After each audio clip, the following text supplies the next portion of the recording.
Welcome to We're Not Wizards. We are the best, and also we're not wizards. Enjoy the show. Bye.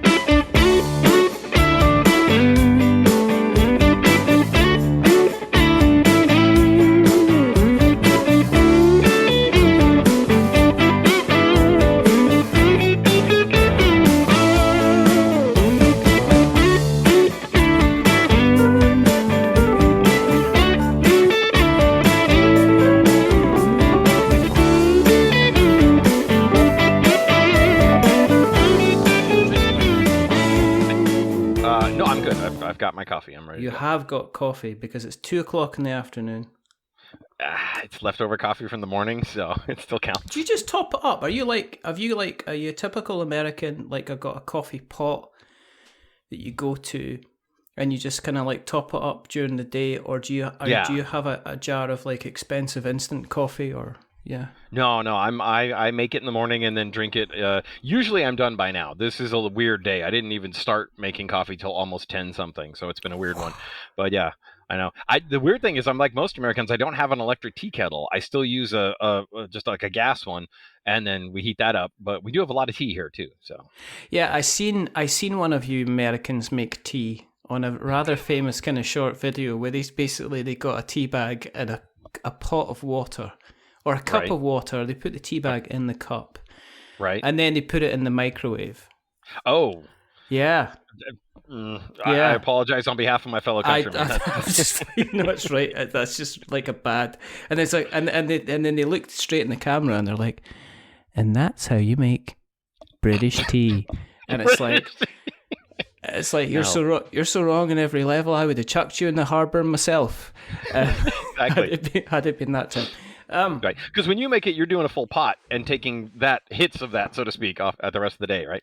I've got like a little cafe. Yeah, well, no, because tea. Oh, here's an interesting thing, right? That I discovered working from home, which I do, is that, and you guys are just gonna have to wait for an intro, by the way, because we're not talking about games today. This is important. This is important, right? Is that I've discovered from working from home, and I don't know if this is the same for you. But I don't know if there's some kind of internal, kind of perpetual kind of energy machine going on in your average cup of coffee. Because if I make a cup of tea and I drink it and 5 minutes later that thing's gone cold.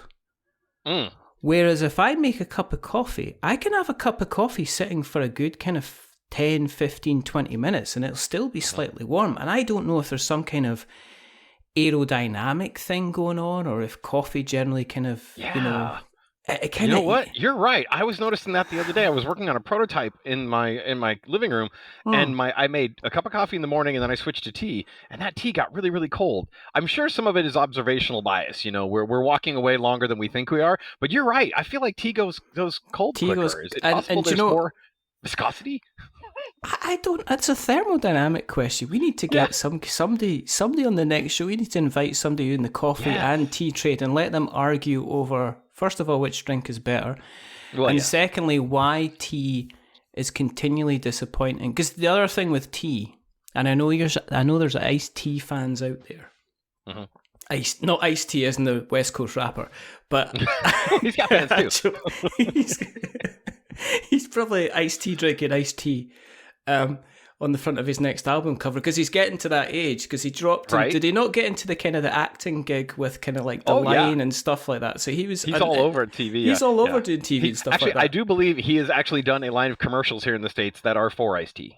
So and the circle is complete. He's got a famous kind of rapper. I used to listen to him when I was younger. But anyway, see, this is like a fireside chat, and the reason people that were having a fireside chat is because we needed something to kind of like calm us down after a long day, because sometimes you're just doing stuff, one thing after another, and that to-do list never seems to get shorter. And sometimes, if you're working from home, and as they say, every home is your someone's home is actually their castle. And there's nothing worse than you working on your things to-do list and discovering that you've got not an awful lot of time to do the stuff that you need to do. You can end up in a panic. You could technically end up in some kind of castle panic. So I thought, I need an expert who's going to help me through my castle panic. So Flawless. I'm joined Brilliant segue. by Justin De Witt. There you go. And now we can start the show. Like we started. There you go. I just decided, right, you could do an intro and people are going to be going, what's happening here? And if it's okay, I'll leave it in. And if it's not okay, I'll kind of take it out. But it doesn't matter. We could do another one if we need to. I love it. We don't need to. I like the idea of leaving all the tea talk in the beginning. People are going to be like, what show is this? Is this some sort of across the pond tea argument? Nope. No, long-time listeners will be fully aware that there is no such thing as stuff kind of off topic. When you generally start a show by asking Jamie Stegmaier whether or not he can sing, then everything's kind of open. You're in Texas. I am, Austin, Texas. And how are the stars at night? Big and bright, just like they say. Honestly, they're the same everywhere, but yeah, no, Texas has a lot of stuff like that. That is takes a while to get used to. I'm not a native Texan. I moved here about 20 years ago, and it's taken a while to get used to it. It is very much its own mentality. Are you still treated like an outsider? Depends on who I'm talking to. I can tell some people to get off my lawn, y'all, because they're new and they've only been here for a few months. But other people will tell me, "What are you doing here, Yankee?" So yeah, it's an interesting place. You just wait until we secede, then we'll be chucking all you 20-years out of here. My gosh! Building our wall. Let's keep it fun and light and tasty and wonderful and I'm going to have a little kind of I like to kind of like have a little kind of fly back into the past before we stare at the castle walls of the present and look off into the distance at the siege engine that's appearing over the hill with a couple of elephants. In terms of like, let's set the way back clock. Growing up, what kind of kid were you? Were you a curious kid or a quiet kid or an inventive kid or? A little bit of both. I was an only child, but I was always entertaining myself. That was not really a problem. I loved reading books. I love fantasy. I love sci-fi. I love all that kind of stuff. And I was very creative. I knew I wanted to do something creative growing up, and really for me that was drawing. I wanted to do art. I love drawing pictures. I got better and better as I got older. I wanted to actually make a craft out of it. But I also had this little, looking back, I can see the importance now. I would make board games up. Like I would watch a cartoon or a TV show and go, that's cool. I want to make a game out of that. And I did. And one of the ones I remember that was really pivotal for me was, this is going to date how old I am, but I went and saw the original Tron. The Tron movie with light cycles and frisbees and all that. I thought it was the coolest movie ever. I came home and I wanted to get a light cycle board game. And surely there was one. I begged Mom to take me to the local store. And surprise, there was no Tron board game, a light cycle game. So I was very frustrated, went home and made my own, where you rolled dice and moved and you put these little paper triangles I'd folded out behind your little piece. I still have it. It's ridiculously complicated, stupid roll and move game, but it has light cycle walls you put behind you. That was the kind of kid I was. If I got an itch like that, I would just do it. And it happened a lot with things I liked. Is it Transformers? Is it Tron? Is it whatever? I would make something out of that. And maybe we'd play it a few times and that would be it. And then I found video games and got distracted for a couple of decades. Are you still a video gamer then? Do you still play games just now?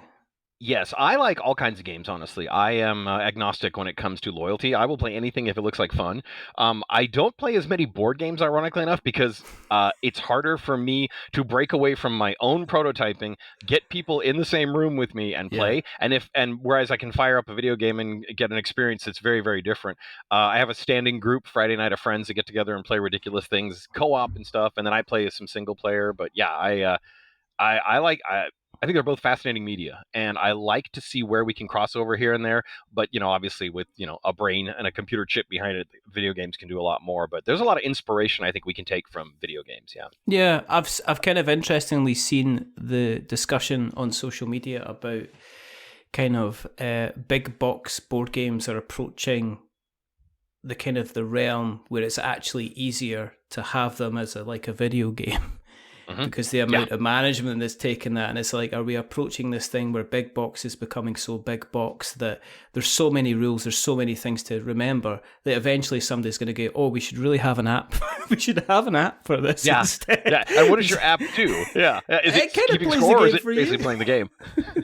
Yeah, I remember. I mean, we laughed, but they made a dice game for Arkham Horror. It's set in the Arkham Horror world, and it's just clunky enough that like playing it in person is fun, but the app is so good because it just streamlines all the maintenance and bookkeeping and the scoring. And I love the game; it's a great game. But that is so much better as an app, and it's kind of sad because it's like to me that was a pivotal moment where it's like this really just holds together all of its own neat, interesting, but slightly complicated rules in a much better package when it's digital. So yeah, I'm with you. Anything that comes in a giant box with minis and charts and graphs, you're basically making someone else do all the computational work in the background. So yeah. Mm-hmm. And on the same time, I don't know if you've dipped into Marvel Snap at all. I have not yet. I'm a little scared too.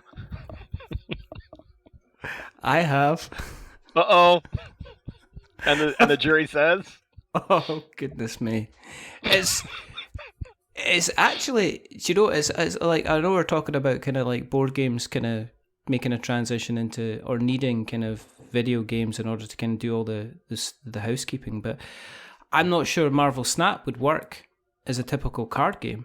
And I've seen people kind of say, oh yeah, but you need, you know, once you have all the cards, you could work out, but there's an awful lot of number crunching kind of going on with multipliers and stuff like that. So you'd have your deck of cards, and then you'd have a bag of kind of plus and minus tokens for all the various kind of different kind of connotations. It really, really works. It's a lovely, elegant app. I have played far too long on it for my own good, and I'm still thoroughly enjoying it because they seem to just be working on it and not abandoning it. So, I'm guessing you went high school. Yep. And then, unless you just went, you got to like, you just got to junior high and you just went, nah, this is it. I've had enough. No. I was a pretty nerdy kid. I studied a lot and did all my homework and that kind of thing. Didn't love a lot of it, but I made it through. Wait, what was your direction then after you kind of graduated high school? Did you then go to college or university, or where did you kind of go after that? That's a great question. I floundered a little bit right after high school. I didn't really know what I wanted to do. I knew I wanted to do something artistic, but I wasn't sure what and where. So I kind of noodled around a little bit. I did a little bit of traveling, and then I eventually enrolled in one of our community colleges, which is like an in-between senior high school and college. I took a lot of classes that I was interested in, things like Japanese and philosophy and stuff like that. Really, really interesting, and also very quickly realized all the things I didn't want to do. Like I didn't want a job in academia and that sort of thing. And really it came back to, I really love art. I want to do something graphics wise. And so that's when a few years later, I ended up enrolling in college to get a degree in graphic design and illustration, which I wanted to be an animator is what this really goes back to. I was looking very seriously at Cal Arts, working for Disney, and changed my mind because it was going to be super expensive. I didn't really want to live in California, and ended up there was an animation at the school I went to. They sort of had a trajectory that was an animation adjacent thing. I went and did that, and for like my senior projects, I did a bunch of animation work. Some of it 2D, most of it 3D though. And then after that, got jobs in the industry doing multimedia animation. Back when stuff used to come on CD-ROMs, I used to make all those kind of things, all the little animated movies and games and stuff like that. I worked for a bunch of different companies, and so I had a formal education in, ironically, drawing things and making things look good, which actually has come in really handy in my daily life. What kind of animated stuff were you doing? You can't make a throwaway comment like, I animated some stuff, and then, that's a single sentence. Sorry, what kind of stuff? People would... You might I worked for a company called Humongous Entertainment back in the day. I believe they're part of Atari now, but they were one of the last studios in the late 90s to be doing hand-drawn animation on computers still. Wow. So you'd get a CD-ROM and all the stuff had been drawn by hand and then like scanned in and colored, and that's what we were doing. I ended up doing a little bit of background work on some of those projects, but I was actually the animation lead for the Blue's Clues Birthday Adventure game, which if you grew up and had a CD-ROM and ever played, there was a CD-ROM where it was Blue's Clues, and Steve would show show up and help you find Blue, bounce around and get her clues for her birthday. And there was also another one after that, but I left the company shortly before we finished that one.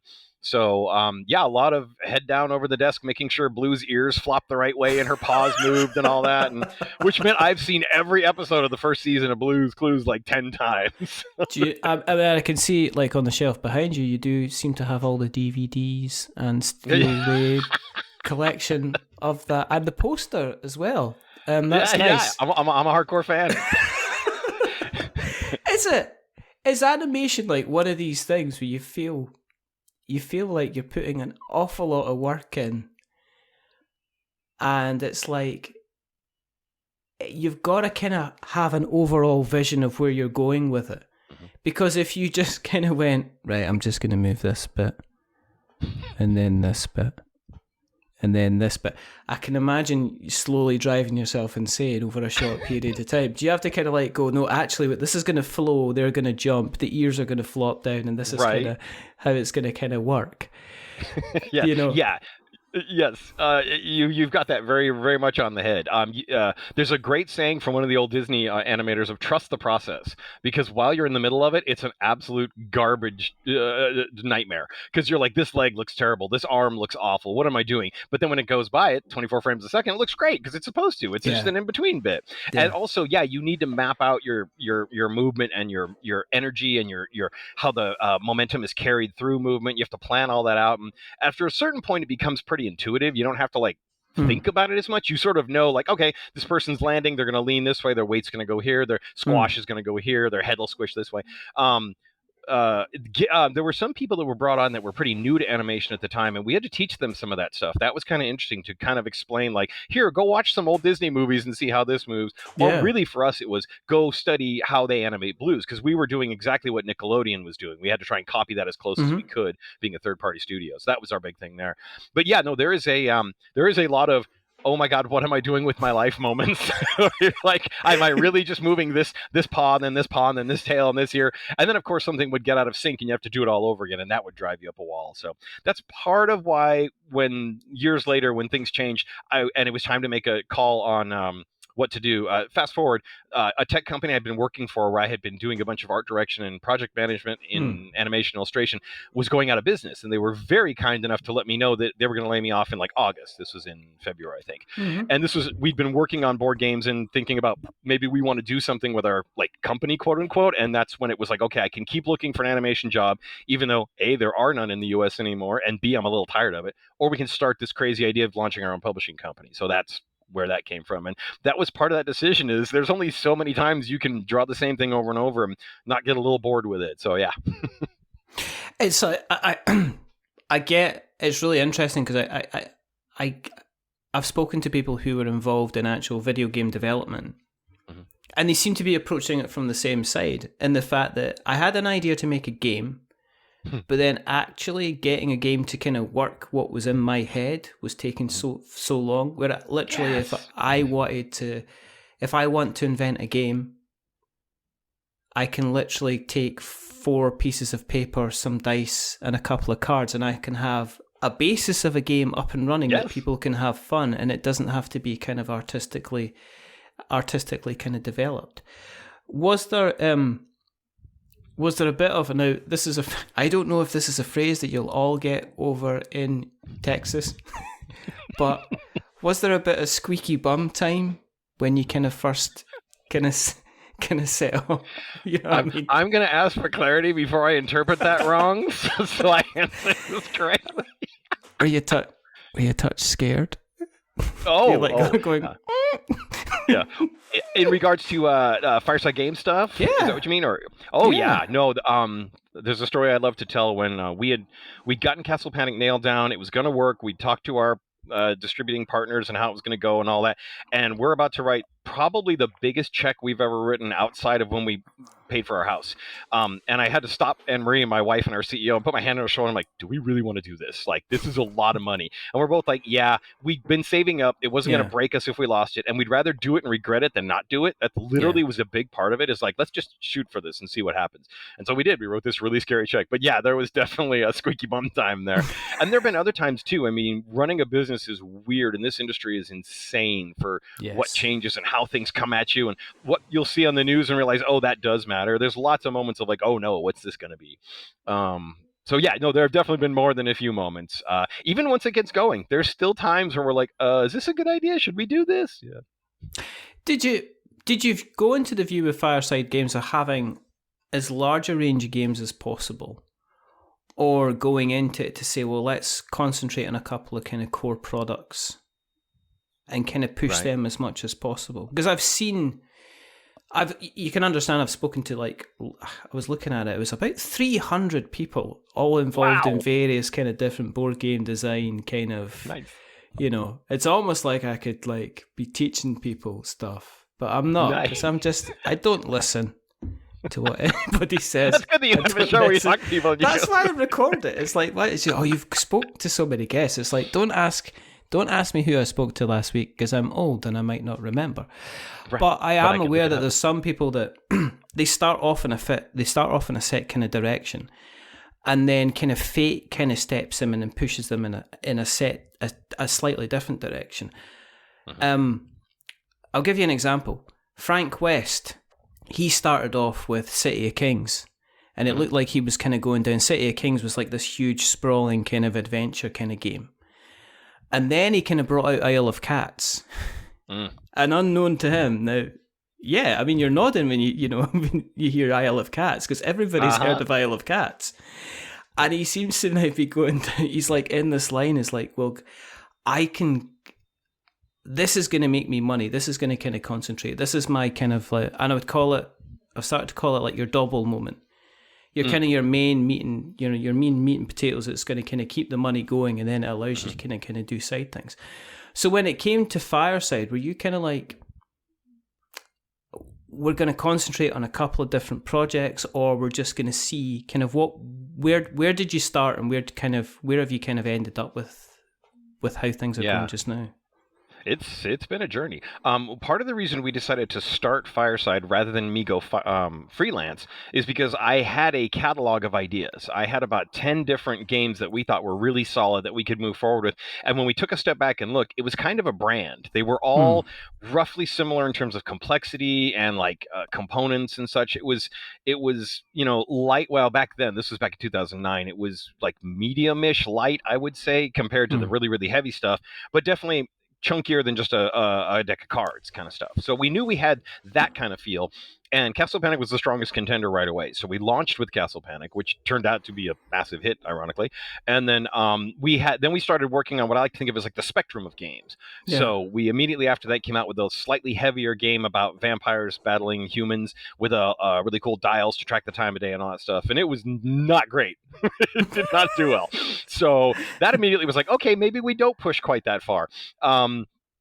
At the same time, kind of like you were saying, fate had intervened and people were losing their minds over Castle Panic. So everybody wanted an expansion, and I had planned at least one expansion, and I was getting ideas for more, and we're like, yeah, we really should hit this again. So we did that, but during that time, we have continued to put out other games. Like we put out our first dice-only game a few years later. We did the Wizard's Tower was the first expansion for Castle Panic, and we moved on from there. So it's kind of been more like a branching path, I would say. Castle Panic's like the trunk. We know that line works. People love it. We can build the expansions out, but we have several other games that have come off of that have done well that we're keeping in reprints and stuff. So staying in that world of kind of slightly heavier than Gateway, well, really Gateway game, and then moving into slightly heavier versions of that's kind of been our bread and butter, and we've had real success with that. So this gets back to that. I had this list when we started. A few of those games from those lists have survived and moved on, but not many. A lot of those have been pushed aside because I got better ideas now. But yeah, we had an idea for essentially a brand. We knew we wanted to put forth a kind of game that would bring a kind of audience to it. So that was really good and really helpful to have in everything from like, how do we market this? How do we talk about ourselves? That really helped to put a fence up, honestly, of what kind of company are we and what aren't we? That's part of it too. And then go from there. Like I said, with obviously you have to follow the stuff that sells. You'd be dumb not to. And then you want to push on other things and try new ideas, innovate where you can, take risks that you think you can afford to do, and go from there. And your main kind of source of income, is that through continual kind of sales of Castle Panic? I mean, what's your view kind of like on the kind of the Kickstarter and things like that, kind of like the crowdfunding? Right. Well, we've only done one Kickstarter so far, and that was for the deluxe version of Castle Panic, the ginormous super mega box. And that was kind of its own thing. It's a little weird. It's like, I feel like we haven't done a regular Kickstarter yet. We've only done this one weird thing based on a game that's been around for over 10 years. It's not going to be the same. So when we do our first new game on Kickstarter, then it's going to feel like we'll really get a taste of it. But yeah, primarily our sales through distribution and regular hobby sales, online sales, and things like that that's what keeps us going 99% of the time. Most of that is still the Panic brand, which includes my first Castle Panic, the one we did for preschoolers. That is an incredibly strong seller for us. And then the base game, all the expansions, the big box, stuff like that. And then we have our other game here, Kitty Kitty, does really well for us. That's another big seller. And then we have new stuff we're always tweaking with. But we've got a pretty steady flow of these are our like best sellers, quote unquote. They always move, and then we're looking in new directions. But as far as Kickstarter goes, it's definitely going to be part of the future. There's no way around it. It is the only way to really sell a game anymore. If you take a game no one's heard of and put it on a shelf, no one's going to buy it. You have to have the hype, and Kickstarter is where people look for the hype. Retailers who may put it on your shelf want to know how it did on Kickstarter before then. So it's really flipped on its head from, 8 years ago when Kickstarter was kind of like, oh, that's an option. Now it's like, no, you have to sell on Kickstarter. Yeah. And it's also interesting that you're saying that like part of that is the kind of the hype and the marketing behind it. Yeah. And I can see 100%. Why, and people kind of talk about, well, why do these bigger brands like your Simons and your Steamforges and folk like that, why do they continually go back to Kickstarter? And it's like, because I can release an update for my previous Kickstarter and say my new Kickstarter is available, and it's automatically going to 2,000 customers or 5,000 customers or 10,000 customers, depending on who you are in the previous kind of campaign that kind of went ahead. It's interesting you say that people are asking how successful or how well it did or has done in Kickstarter. Is that now becoming like a metric that distributors and even retailers will ask? Well, if this was on Kickstarter, then how many units did it kind of do? Yeah, really? It's very, very measurable. It is definitely part of what retailers want to know. Distribution keeps a very tight eye on that. And the other problem too is that distribution will buy those Kickstarters. They will get in on ones that they think are going to sell. And this has had a weird back end problem in the industry where if I'm selling all my best selling games that I know will sell, those I still need distribution to buy those up and put them on their shelves so stores can get them. Well, that shelf space is getting a lot more crowded. It has been for the last 8 years or so, with all the games coming out, but also the Kickstarters. These guys being the distributors are buying Kickstarters that are taking up shelves in their space. Not all of them work out great in retail, but their space is limited, and in some cases they're spending so much on keeping up with all the hot new stuff on Kickstarter that they're having to stagger their reorders of what we would consider evergreens. So that's been an interesting issue where we're finding like every now and then we're out of stock in distribution for the reason that they just basically forgot to buy us or bought another thing, and then they'll buy us and sell out instantly, which is normally the metric you use to say you should buy more of that, but they need to stagger and pay their bills and get all these expensive Kickstarters. So it's very much changed how that market works. But in terms of marketing and sales, I can guarantee you, I would bet huge amounts of money that even Simon, if they were just to take a game and put it into retail and say, hey, this is available coming out next month at your local store, they would sell at best half, maybe not even half of what they would if they did a Kickstarter. For the simple fact that it's the messaging, it's the buzz. Everyone talks about it. You get excited. People get upset. They talk about it some more. I think it's also the whale factor as well. Yeah. As in, there's no, it's very rare that I'm going to walk into any type of store, retail store, and put $250 down on the counter and just say, sir, give us your finest box of molded plastic impressed and printed trees, please. Because people would, close family would look at me and go, you're crazy. But there are people that, that I see online. It's almost like, it's kind of strange. It's kind of like almost like, there's almost like, it's not delayed gratification. But it's almost a case that when somebody gets a huge box of stuff delivered from Kickstarter, financially it's kind of disconnected from what they paid at the time. The campaign at the time is built around hype. So people go, there's got this Well, the fear of missing out. So they'll drop like $150 on like the latest game. Right. And then they're like, okay, well, that's done. And they're excited and they're part of the community and everybody's happy and they'll get the pledge manager and they'll have a fit when they see the shipping price. They'll get over that as well and they'll probably add a couple of extra things to basket. And then literally a year later, once they've forgotten everything, they then get this kind of like this entire box, this small house that if they put wheels on it, they could probably drive. It's like a Winnebago. Yes, this Christmas present magically shows up at their door. And it just shows at the door, but there's the disconnect between the financial obligation that was tied to that and the actual product kind of landing on the door. My concern with Kickstarter, and my concern with always has been with Kickstarter, is that once they arrive, the longevity, the ability to get hold of them again, it's very, very difficult. I have got a pile of games in my cupboards that they're okay. Mm-hmm. They're not great, but I'm not going to get rid of them because unless I saw them in the second-hand kind of open market again, the chances of me seeing them again or getting hold of them again are literally kind of next to nothing, and that's kind of like that is kind of like a scary thing to me. Yeah, it'll be gone forever. I see this I see it all the time. People kind of going, you see, there seems to be there's a whole secondary market to Kickstarter that's like people that kind of seem to spend lots of money on big pledges. And I've seen it recently with, I think, Frosthaven. Oh, yeah. And then people are always kind of, here's the Sundrop version of Oathsworn and stuff like that. People are quite happy to drop kind of like $300 or $400 on like the big pledge.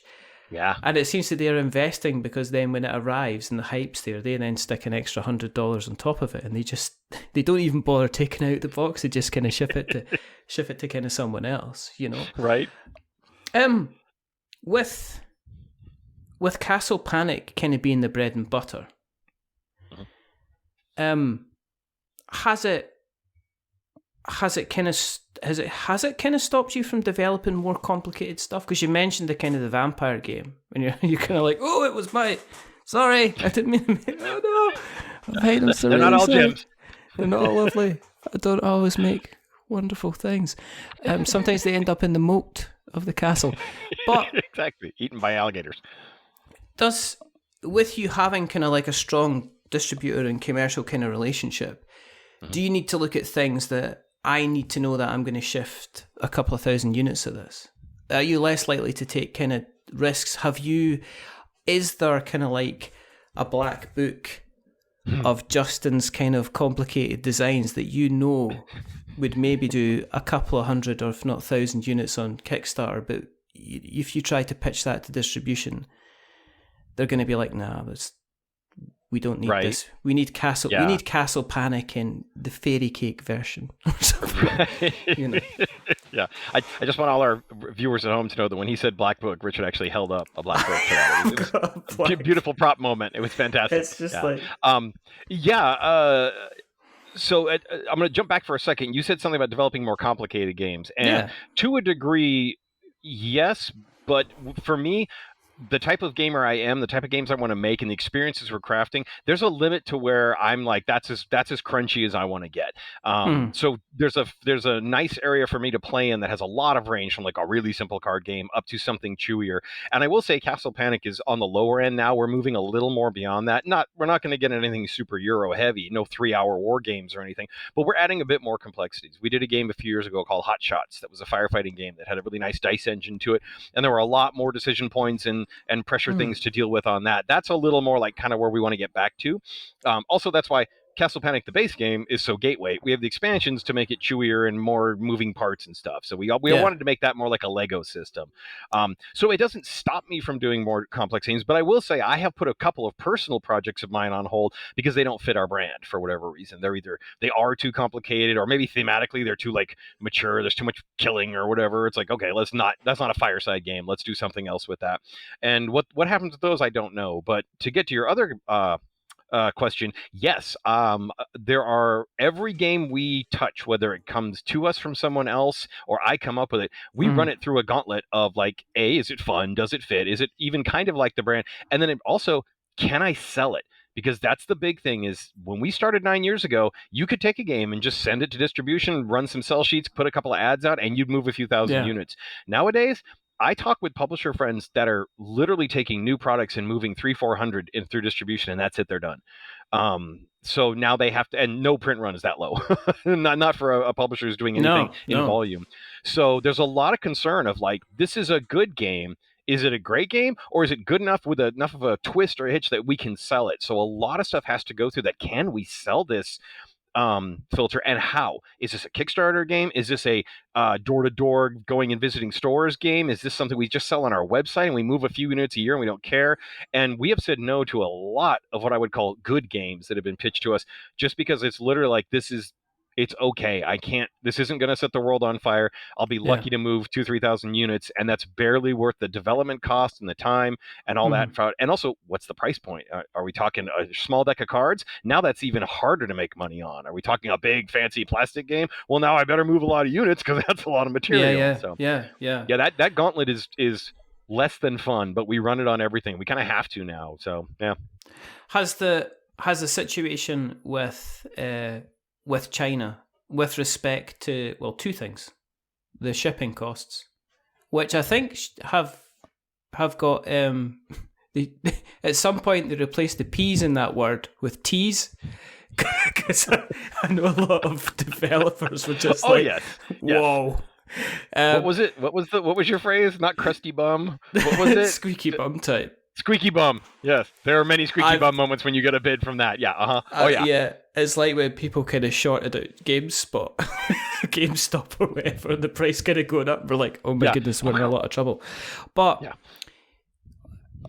COVID, it sounds strange, and I've mentioned this before to other people, but COVID is still a major concern in China, and they're still going through the lockdown thing, which has obviously affected the manufacturing situation.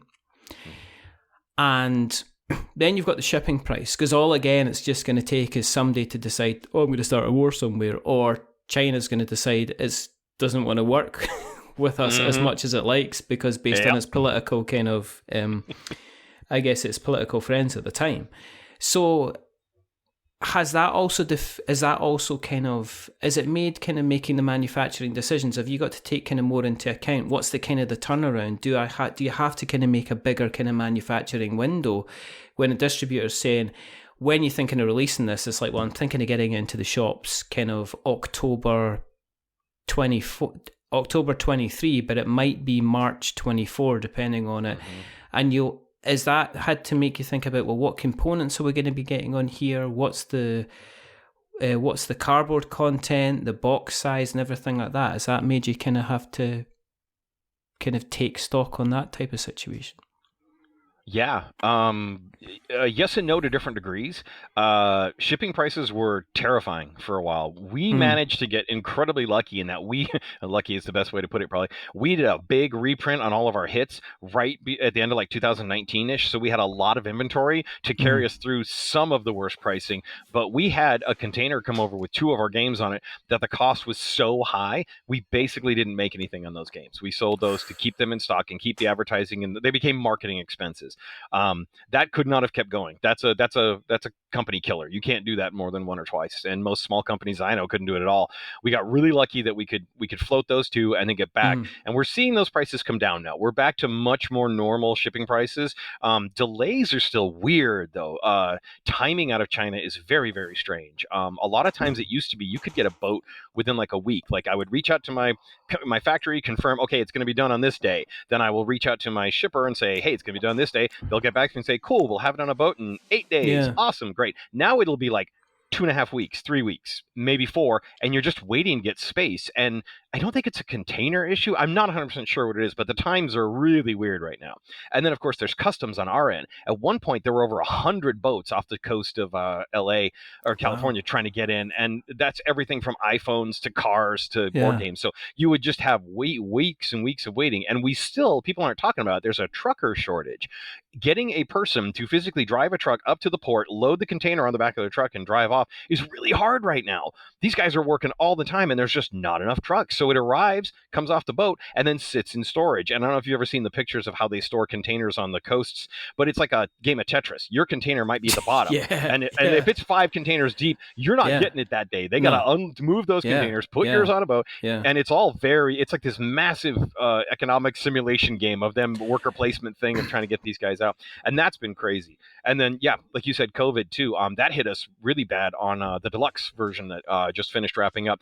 We basically lost a month of just, they said, nope, everybody go home. We're locking the doors. Nothing gets done. And China just shuts down. And then coming back, it's a big machine. It's like starting up an engine. It takes a long time to get that thing back up to speed. So it's been, those are the kind of things that are, when I started the business, it was like, I want to make games. So I started a game company.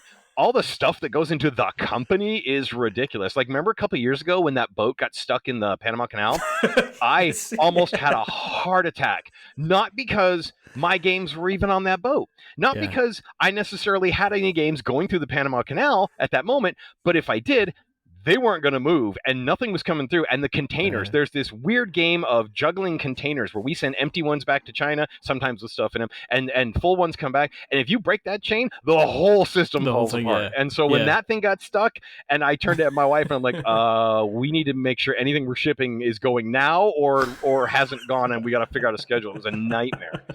So, and stuff like that. Like watching the news now can be like, oh, I'm going to have a heart attack for a thing that no one else on the planet cares about but me. Yeah, exactly. And finally, truckers' arm has become a major disease amongst. But what I heard about the whole truck driving situation was that there was the lockdown, and then a lot of the truck driving companies kind of went, you're going to have to go out and still do it. So there's a lot of truck drivers suffered from doing the COVID.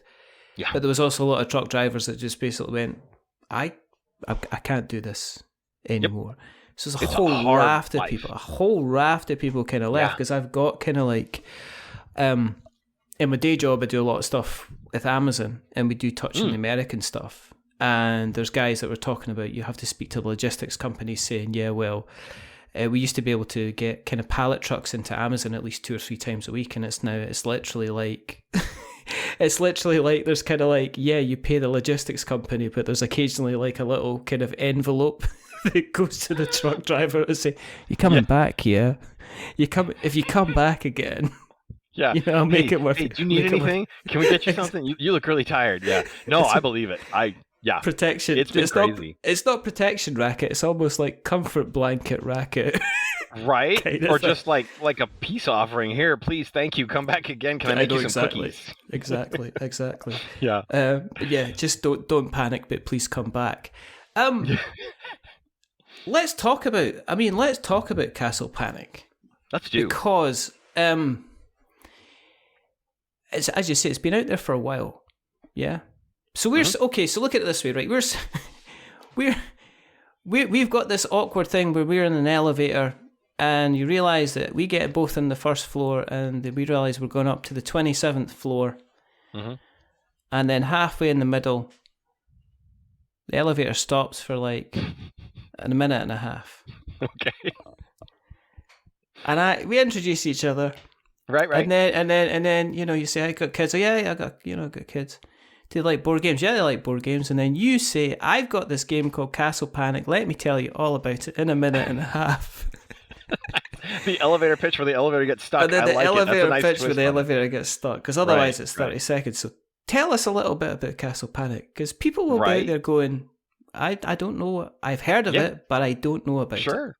A lot of people don't know what it is still, so that's great, yeah. No, so Castle Panic is a cooperative, we like to say tower defense board game. The game is built with a series of walls and towers, little cardboard walls and towers in the middle of a board, and the board is done with a series of concentric rings going out from that castle. They're labeled Archer, Knight, and Swordsman. There's also a forest ring, and monsters are going to come in from the outside trying to destroy your castle. It's very like Lord of the Rings-y kind of thing. You have orcs, goblins, and trolls coming in, trying to smash your walls and towers, and you as a group must defend this castle. You'll do that by playing cards in your hand that match both the color and the ring of the board. So, for example, there's a red, green, and blue colors, and then Archer, Knight, and Swordsman. If there's a monster in the red Knight ring and I have a red Knight card, I can hit that monster. Monsters with bigger health points will dial down so you can track their health. Monsters with smaller ones, just hit them and they're done. But at the end of every player's turn, there's a conveyor belt of evil system where you put out all the monsters will move one space closer to the castle, and then you'll draw 2 new monsters from a pile and put them in the forest. You'll be drawing things that are or goblins, orcs, and trolls, but you'll also get monster effects that will make you draw more monsters, giant boulders that will crush your castle. Things will move unexpectedly, so your plans are going to get screwed up, which is important because trading cards and trying to manage your hand is a huge part of the game. Making sure the guy next to you has the cards he's going to need. Can you make a better trade with that person over there? All of this happening in not real time, but every turn with them coming at you, it feels very, very video gamey. And yeah, the goal is survive, destroy all the monsters and have at least 1 tower left standing and you win the game. If they take out all 6 towers, game's over, monsters win, you lose. So and the whole thing plays about 45 minutes too. So it's that's Castle Panic squeezed together. Dum dum dum. Here's your floor. It's all good. And then exactly. Here's your floor. And it's like, where have you been? Stuck in an elevator with this guy. Gotta go get myself another board game. What, another board game? Where are you gonna put that board game? Where are you gonna stick that? Come on. Where are you gonna put that board game? There's space. Nobody has space in the bed. We could put a row of board games right down the middle. Right, because under the bed's already full, I'm sure, yeah. Everywhere is full. Actually, in all fairness, and I don't know why I'm saying this in a squeaky voice, but because it's better. Because everything's better with a squeaky voice, Pluto. I'm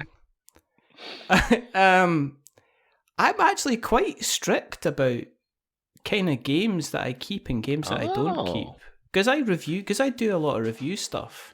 Right, so and you're getting buried in them if you don't. You just keep it. If you just keep everything, and I don't know. It's not because there's some of them I'll keep and hold on to, because if they kind of struck such a chord with me, I'm just kind of like I like to play this. I'm going to play it again and again and again. But even then, I'm more likely to get rid of those ones, of the ones that I've kind of bought myself, which is a kind of a strange thing. But I do kind of on a regular basis. I actually send out review copies to like family members and stuff like that. Mm-hmm. Or there's a Facebook group, and sometimes I'll just say, "Oh look, I'm gonna be sending out some games to people," because I know, because I know sometimes these people, they'll get the game and they'll be like, "Yes, excellent, I've just got something, I'm gonna play it," and I know that it'll get played, and the whole point is getting it, getting more people playing board games, which is the thing at the kind of the end of the day. That's the kind of the important thing. So I don't have a huge amount. It's just 300 or 400. No, it's not. It's about 50. I mean, it's really. I just I've got. It's not even. I thought you were going to say houses. 3 or 4 houses. 3 or 4. Yeah. Because we just that's what we're like in Scotland. We've just got houses everywhere.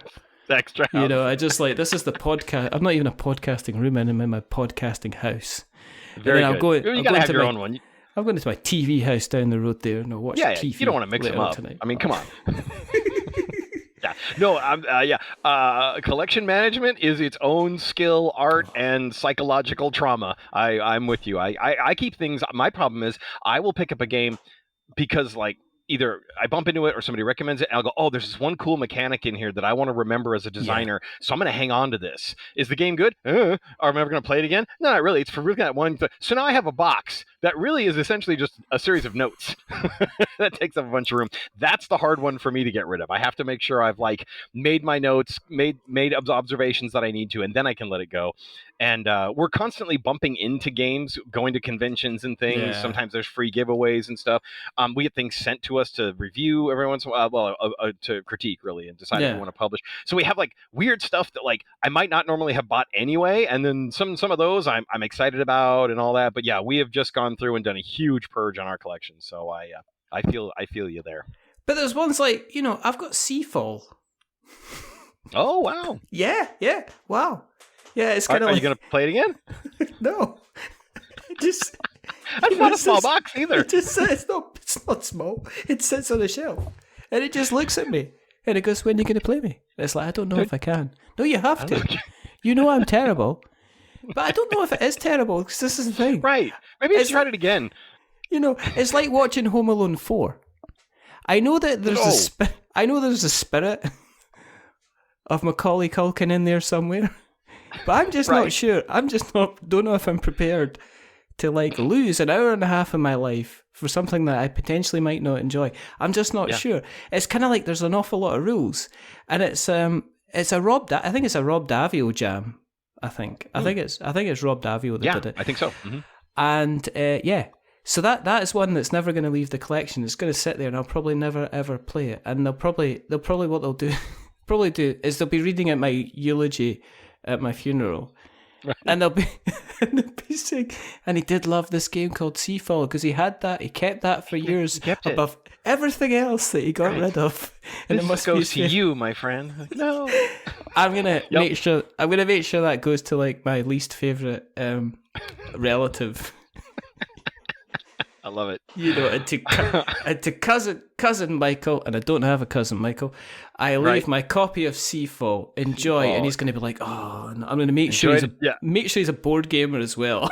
Oh, nice, even so better. They know even exactly. Better. So it's above. So what's inheritance? I love it. That's great. So what's next? What have we got? What's out there? What have we got planned? What we're going to be doing? You can say dinner if you want. You know what? If you're gonna, it's gonna. Right. I do hope to have a tasty dinner. I made some soup last night. They were having good leftover soup. Yeah, no. What kind of soup, though? You can't say just soup. a vegetable soup. Oh, nice. Lots of cabbage and stuff, yeah. Oh, good. It's very good. A little bit of bacon in there for the cabbage? No, it's just pure vegetables. We're trying to be healthy and good now and then. Because of making up for the Taco Bell we had last weekend. All right, okay. Well, that would have, I'm making up for the Taco Bell and the type 2 diabetes. Exactly. You got to have some soup. That'll solve all your problems. Yes. Absolutely. Nice. So in addition to soup, we're doing other things. So yeah. No, there's a bunch of things we're doing this year. We're actually going to be hitting a lot of conventions this year, which because of COVID and various things, we'd cut back a lot. So this year we'll be doing a bunch. Some of them are industry type shows, like where you go to meet other distributors and retailers, and then others will be more consumer facing. We always do Origins and Gen Con, and then we're thinking about, haven't locked it down, doing. Actually, I think we have almost locked down UK Games Expo. We've never done that, and I really want to get out there. I've heard really, really good things about it. But anyway, so we're doing a bunch of traveling and stuff and showing off things, primarily because we just launched this second edition of Castle Panic. We really want to show that to everybody. And then in the meantime, on the kitchen table, so to speak, I am prototyping a game that we signed a couple of years ago, an IP deal with a guy named Rich Moyer, who made a kid's book called Ham Helsing, which is a game about a vampire hunting pig. And he reached out to us. It's an illustrated kids graphic novel. Sold already. Isn't it great? It's so good. And when he basically approached us and said, "Hey, I'm doing this book. Do you guys want to make a board game? I think it'd be cool to make a board game." And I was like, "Yes." So we pulled the trigger on that. And I've been working on it since. Now, it's one of those things where, we signed that contract, and I told him, I am in the middle of shipping this ginormous box of Castle Panic, so give me, another year to finish that, and then I'll get on your game. So that's where we are now. I'm cranking away and tweaking things. And it's going to be a little cooperative adventure game. That's kind of our jam. We love co-ops. We do a lot of those here at Fireside. You and the main characters from the book will be running around trying to stop the bad guy before they destroy the world and all that. Very much in keeping with the spirit of the book. Ham, pork, and pig puns everywhere. Absolutely everywhere. The book is dripping in it. It's very silly, but also it's going to be I'm trying to make sure it's also a good co-op where it tries to kick you behind at first. So working on that. And I'm excited for it. The art's going to be amazing because he's going to do all the art, so it's going to look just like the book. Oh, wow. Yeah, that's really going to be fun. That's what you want. That's what I don't know when that's coming out because it just got to that point in game design where it's like, this is good, this is good, this is good. The whole thing's not good enough. Burn half of it down and start over. So I'm doing that now and getting to the really good stuff, but it's not there yet. But it's at this point, I think it's probably going to be a 2024 release. I just don't think we can squeeze it in by the end of the year. And we don't want to do it right around Christmas. We want it out. So that's the thing on that. But and then we also have a couple of lighter games that have rolled around. One of them is my own design, and we picked another one up as a pitch that we're like, do we want to do this? I don't know that we're going to move forward on those, but we might slide one of those in because doing a big epic board game with licensed characters versus a quick little card game, we'll see. Yeah, exactly. Big decisions. And then we know after that, one of the next things we want to do is that Hot Shots game I mentioned, the firefighting one. That was a really popular game that we wanted to like edit a little bit, and that's going to be launched as a Kickstarter afterwards with probably a new expansion I'm working on too. So we'll be putting that back out into the world, which is nice because it's been out of print for a long time, and we still have people asking for that one. So that's going to be a fun thing. Good stuff. So if people have listened along tonight, Justin, and they're like, this all sounds absolutely wonderful, but how do we keep a track on Justin without standing outside his house and just watching his every move? So where do you exist on the internet webs, Justin? Only in the darkest corners. No, that's not. That doesn't help at all. Yeah, no, that doesn't narrow anything down. Yes, if people want to know my feelings on tea and coffee and all that, they're welcome to follow us. You can go right to the website, firesidegames.com, if you want to see our stuff and buy anything. Also, visit your local game store. They are what keeps us in business. Please buy from them. If you want to see what we're up to, we have a very fun, ironically, TikTok channel that we put a lot of goofiness into. There's a lot of fun up there. We still are also on Twitter, and all of these are at Fireside Games. Just that's what we're under. You don't look for my name, look for Fireside Games. We have a fun YouTube channel where I put nutshell videos and how to plays and things like that. And then our Facebook group is pretty big. If you really want to keep up with us, I would say hop onto the website and join our mailing list, because what's fun about that is we always try and tease things ahead of time on the mailing list. You'll get a sneak peek before it comes out, and it's only when we have something to say. So you're going to get like one a month if it's a really busy month. Otherwise, it'll just be like nothing. Hey, here's something cool from Fireside. So Those are the easiest, most painless ways to keep up with all the weirdness we're up to. And we will make sure that we put all those links in the show notes so that we have got notes to show. If you want to keep an eye on what we're up to, then just go to the internet webs and search for We're Not Wizards, and you'll find us in all of the local haunts where we like to taunt, and I can't think of any other word that rhymes with aunt. No, I can't. Failed it. Perfect. But consider going to our Instagram. We've almost got 1,000 followers on Instagram at the moment. Nice. And so we're just at like 996. You do that thing where you go like, we're 996, and then it goes 992, and then you get a couple. You did something wrong. Then you get a couple of people offering you interesting links to click to, and it goes up to 998, and then they get blocked, it goes down to 991. So we're at 996 at the moment, so it'd be nice to kind of get over there as well. If you're listening to this and you're like, well, this is fun, I'd like to come and actually guest on the podcast, then kind of get in contact, drop us an email, magic@we'renotwizards. I'm aware of the irony of the email address, that's why I picked it. Or you can find us on Twitter and Facebook and all these other kind of lovely places. And if you like what you've listened to tonight, then please go to your podcast catcher of choice and consider dropping us a subscription or even a rating or review. If you're on the Apple podcast, then are they still called Apple Podcasts? I think they are. Then consider giving us a rating, and as I say, don't give us 10 stars because it makes us big-headed, but don't give us 1 star because it makes us cry. Give us something in the middle, like 5, because it's average, and we're just a little bit average. But the person who's not been average is rather wonderful, rather fantastic. Justin De Witt. Thank you very, very much for guesting. There's a couple more things to do. First thing is to remember that we're many things, but we're not wizards. Are we wizards, Justin? We are not wizards. There you go. And the second thing is to say goodbye. So it's like a goodbye for the man who's not here to put you in a panic, but make you calm and make you think of ham. It's Justin. Yep. Say goodbye, Sweet dreams, Justin. Everyone. Say goodbye, Justin. Have a good night. And it's a goodbye from me. Remember, stay safe, roll 6s, make something awful, and defend the castle at all costs. Until the next time, goodbye.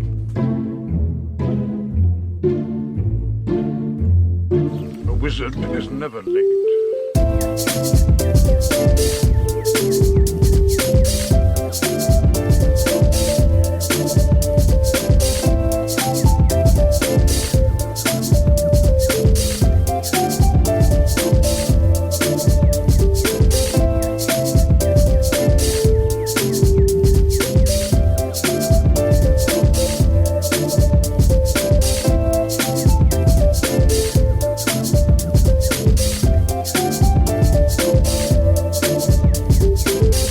nor is he early. He arrives precisely when he means to.